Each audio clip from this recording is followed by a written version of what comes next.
क्या पढ़ना चाहिए। देखिए एमपीटेट अगर आपका 15 तारीख को है तो सबसे पहले तो आप ये देखते रहिए कि डेली एग्जाम में आ क्या रहा है और ऑथेंटिक जानकारी देखिए, ये नहीं कि फेक जानकारियां आप देख रहे हैं। ठीक है, भले सक मैं आपका लेट दे पाता हूं एनालिसिस, लेकिन मैं एनालिसिस वही देता हूं जब मैं पुष्टि कर लेता हूं 4-5 सोर्स से कि ये प्रश्न ही पूछे गए थे।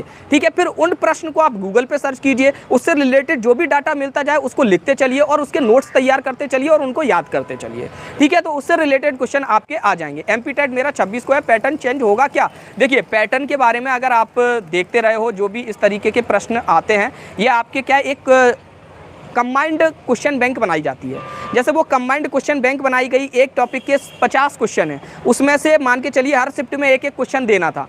तो अगर हमको एक शिफ्ट का एक क्वेश्चन मिल गया और उसको हमने तैयार कर लिया तो हो सकता है हमारी शिफ्ट का क्वेश्चन भी हम पे बन जाए, क्योंकि हमने उस एक क्वेश्चन से रिलेटेड काफ़ी जानकारी इकट्ठी कर ली और उसी जानकारी से हमारा दूसरा जो हमारी शिफ्ट है उसका प्रश्न मिल गया हमें। तो इस तरीके से आप तैयार कर सकते हो। तो अगर आप ऐसे तैयार करोगे तो आपको बिल्कुल भी नहीं लगेगा कि आपका पैटर्न बदल गया है। लेकिन अगर आप ये सोचोगे कि आज जो प्रश्न आया है यही कल आ जाए, यही परसों आ जाए, यही मेरी 26 तारीख के पेपर में आ जाए, तो इसके चांसेस बहुत ही कम हैं, बहुत ही नगण्य है। कभी धोखे से आ जाए तो आ जाए, अदरवाइज नहीं आता। ठीक है, तो अगर आप डेली एनालिसिस पे वर्क करते जाओगे तो आपको बिल्कुल भी ये नहीं लगेगा कि पैटर्न बदल रहा है। अगर पैटर्न बदलेगा भी तो हर शिफ्ट में मुश्किल से 5 या 10% का पैटर्न बदलेगा। कुछ क्वेश्चन पुराने हटा दिए जाएंगे, कुछ नए टाइप के क्वेश्चन ला दिए जाएंगे। तो अगर आप रेगुलरिटी से उसको फॉलो करोगे और रेगुलर उस पर ध्यान दोगे तो आपको कभी भी ये नहीं लगेगा कि पैटर्न बदला है।